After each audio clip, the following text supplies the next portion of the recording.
80s ಪೀರಿಯಡನ್ನು recreate ಮಾಡೋದು really a difficult task. So ಹೇಗಿತ್ತು ಆ ಒಂದು ಟೈಮ್ನ ರೀಕ್ರಿಯೇಟ್ ಮಾಡಿದಂಥ ಸಿಚುಯೇಷನ್? ನಮ್ಗೆ ಯಾಕೆ ಈಸಿ ಆಯಿತು ಅಂತಂದರೆ ಗುರು ಶಿಷ್ಯರಲ್ಲಿ 1995 ಅಟ್ಮಾಸ್ಫಿಯರ್ ಸೆಟ್ ಮಾಡ್ಕೊಂಡಿದ್ವಿ ಮೇಡಮ್. ಕಾಟೇರದಲ್ಲಿ 1970s ಮಾಡಿದ್ವಿ.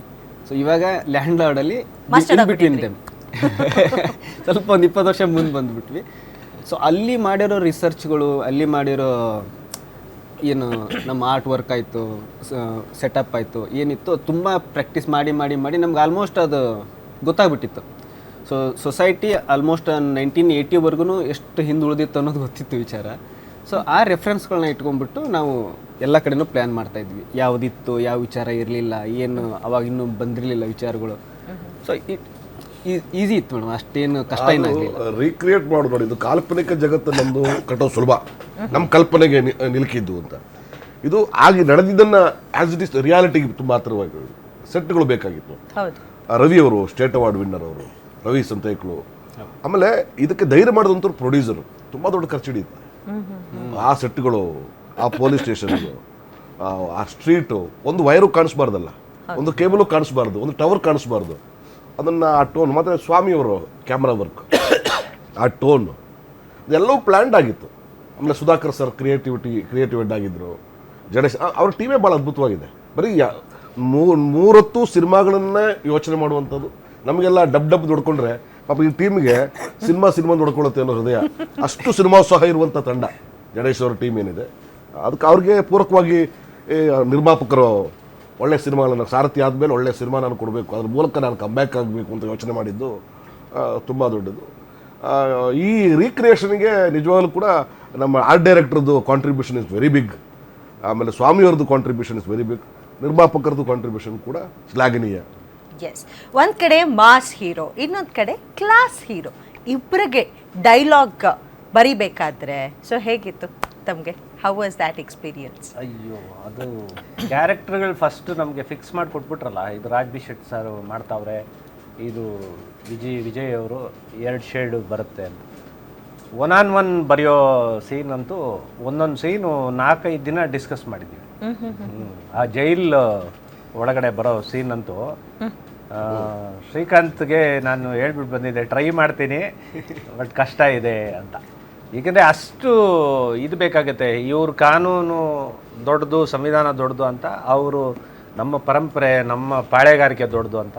ಸೊ ಅವೆರಡರ ಮಧ್ಯೆ ನಿಲ್ಲಿಸ್ಕೋಬೇಕಾಗುತ್ತೆ. ಅದರಲ್ಲಿ ಒಂದು ಡೈಲಾಗ್ ಬರುತ್ತೆ, ಏನು ಹಬ್ಬಬ್ಬ ಅಂದರೆ ನಿಮ್ಮ ಸಂವಿಧಾನಕ್ಕೆ ಎಷ್ಟು ವರ್ಷ ವಯಸ್ಸು? 50-60 ವಯಸ್ಸು. ಬಟ್ ನಮ್ಮ ಪಾಳೆಗಾರಿಕೆಗೆ 100 ವರ್ಷ. ಇದು ನೀವು ಲಾ ಓದ್ಬೋದು, ಆದರೆ ನೀವು ಆ ಲಾ ಓದೋದು ನಮ್ಮ ಪಾಳೆಗಾರಿಕೆ ಬಗ್ಗೆನೇ. ಕಡೆಗೆ ನಿನ್ನ ಕಾನೂನು ನನ್ನನ್ನು ಬಂಧಿಸ್ಬೋದು ಅಷ್ಟೇ, ಅದೇ ಕಾನೂನು ಕೈಯಲ್ಲೇ ನಾನು ಆಚೆ ಬರ್ತೀನಿ ಅಂತ. ಸೊ ಅದು ನಿಮಗೆ ಸಖತ್ತು ಇದು. ಮತ್ತು ಅದೇ ನಿಮ್ಮನ್ನು ರಂಜಿಸೋದು. ರಾಜ್ ಬಿ ಶೆಟ್ಟಿ ಅಂತ ನಟರು, ಈ ಕಡೆ ವಿಜಯ್ ಮಾಸ್ತಿಯವ್ರದ್ದು ಇಷ್ಟ ಆಗಿತ್ತು ಅಂದರೆ ಆಚಾರ ಇಬ್ಬರದು ಭಾಳ ಕಾಂಬಿನೇಷನ್. ಸೊಮೆ ನಿಮ್ಮನ್ನು ಒಳಗೆ ಹಾಕ್ಬಿಟ್ರಾ ಅವ್ರದ್ದು ರಾಜಕೀಯ ಒಳಗೆ ಹಾಕಿದಾಗ ವಿಜಯ್ ಸರ್ ಮುಗ್ಧತೆಯನ್ನು ಕೇಳ್ತಾರೆ. ಮೋಸ್ಟ್ಲಿ ಆ ಸ್ಟೈಲೇ, ಸೊಮೆ ನಿಮ್ಮನ್ನು ಒಳಗೆ ಹಾಕ್ಬಿಟ್ರಾ. ಮತ್ತು ಇಡೀ ಸಿನಿಮಾ ನಾವು ಒದ್ದಾಡಿದ್ದು ಡೈಲಾಗ್ಗಳು ಬರ್ತಿದೆ, ಆದರೆ ಹ್ಯೂಮರ್ ಇರಲಿಲ್ಲ. ಇಡೀ ಸಿನಿಮಾ ಗ್ರೇ, ಎಲ್ಲೂ ತಮಾಷೆ, ಯಾಕೆಂದರೆ ರಿಲ್ಯಾಕ್ಸ್ ಮಾಡಬೇಕು ಆಡಿಯನ್ಸ್ನ, ಅದಿರಲಿಲ್ಲ. ಸೊ ಆವಾಗ ಉಪವಾಸ ಸತ್ಯಾಗ್ರಹ ಅಂದರೆ ನಾನು ಊಟ ಮಾಡ್ಕೊಂಬಂದು ಕೂತ್ಕೊಂಡ್ಬಿಡ್ತೀನಿ ಅಂತ, ಅಂದರೆ ಅಷ್ಟು ಮುಗ್ಧರು ಇರ್ತಾರೆ. ಆಮೇಲೆ ರಾಜ್ ಬಿ ಶೆಟ್ರು ಏನೇ ಹೇಳಿದ್ರು ಅವ್ರಿಗೆ ಸರ್ಕ್ಯಾಸಮ್ ಬೇಕು. ಅಂದರೆ ನೆಗ್ಲೆಕ್ಟ್, ಅವ್ರು ಅಷ್ಟು ಅವ್ರ ಬದುಕಿನ ಹೋರಾಟ, ಇವ್ರಿಗೆ ನಡಿ ಆ ಕಡೆ ಅನ್ನೋ ಥರದ್ದು ಕ್ಯಾರೆಕ್ಟ್ರು. ಇವರು ಭಾವನಾರಾವ್ ಅವ್ರು ಕೇಳ್ತಾರೆ, ನನ್ನ ಬದುಕಿಗೆ ಏನಾದ್ರು ಮಾಡಿಕೊಡಿ. ಅವಾಗ ಹೇಳ್ತಾರಲ್ಲ, ನನ್ನ ನಿಕ್ಕರ್ ಹಾಕೊಳಕ್ಕೆ ಮುಂಚೆ ನೀನು ಸ್ಟಿಕ್ಕರ್ ಬಿಚ್ಚಕ್ಕೆ ಮುಂಚೆ ಆ ಥರದ್ದನ್ನೆಲ್ಲ ಕಾಯಿನ್ ಮಾಡಿದ್ದು. ಸೊ ಹ್ಯೂಮರ್ ನಿಮಗೆ ಯಾವಾಗಲೂ ರಿಲ್ಯಾಕ್ಸ್ ಮಾಡಿಸುತ್ತೆ, ಮಜಾ ಕೊಡುತ್ತೆ. ಬೆಳಕಿಗೆ 100 ವರ್ಷ ಆಯಿಸು, ಕತ್ತಲಿಗೆ 100 ವರ್ಷ ಆಯಿಸು, ಭಾಳ ಅದ್ಭುತ ನೋಡಿ.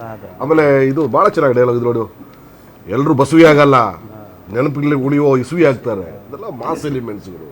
ಭಾಳ ಸಿನಿಮಾ ಗೆಲ್ಲೋದಕ್ಕೆ ಡೈಲಾಗ್ ಕೂಡ ಒಂದು ದೊಡ್ಡ ಕಾರಣ ಆಗುತ್ತೆ. ಮತ್ತು ಬರೀ ಇವರಿಬ್ಬರು ಪಾತ್ರ ಅಲ್ಲ ಮೇಡಮ್, ಎಲ್ಲ ಕ್ಯಾರೆಕ್ಟ್ರುಗಳಿಗೂ ಯಾವುದೋ ಔಟ್ ಆಫ್ ಬಾಕ್ಸ್ ಹೋಗಬಾರ್ದು ಅಂದ್ಬಿಟ್ಟು ಅದ್ರದ್ದೇ ಆದಂತಹ ವೇಟೇಜ್ ಇದೆ. ವೆಯ್ಟೇಜ್ ಇದೆ. ಈಗ ರಿತನ್ಯ ಫಸ್ಟ್ ಟೈಮ್ ಸ್ಕ್ರೀನ್ ಮೇಲೆ ಬರ್ತಿರೋದು, ಮತ್ತೆ ಕ್ಯಾಮ್ರಾ ಫೇಸ್ ಮಾಡ್ತಿರೋದು, ರಿಹರ್ಸಲ್ಸ್ ಮಾಡಿಕೊಂಡು, ಶಿಶಿರ್ಗಾದ್ರೂ ಎಕ್ಸ್ಪೀರಿಯನ್ಸ್ ಇತ್ತು. ಥಿಯೇಟರ್ ಆರ್ಟಿಸ್ಟ್ ಅವರು, ನಟನದಲ್ಲಿ ಪಳಗಿದಂಥ ಕಲಾವಿದವರು, ಅವ್ರಿಗೆ ಥಿಯೇಟರ್ ಎಕ್ಸ್ಪೀರಿಯನ್ಸ್ ಇದೆ. ಅದೊಂದು ಇದು ಇಟ್ಕೊಂಡೇ, ಇಡೀ ಪೈನ್ ಇಟ್ಕೊಂಡೇ ಮಾಡಿದ್ದು. ಯಾಕೆಂದರೆ ಏನು ನಾನು ಈ ಒಂದು ಇದರಲ್ಲಿ ಇದ್ದೀನಿ, ಅವ್ರ ಎದುರುಗಡೆ ನಾನು ರೆಪ್ರೆಸೆಂಟ್ ಮಾಡ್ತಿದ್ದೀನಿ. ಯಾಕೆಂದರೆ ಇವನೇ ಸ್ವಲ್ಪ ಮುಂದೆ ಹೋಗೋದು ಆ ಇದರಲ್ಲಿ, ರಾಚೇನೂ ಹೋಗಲ್ಲ.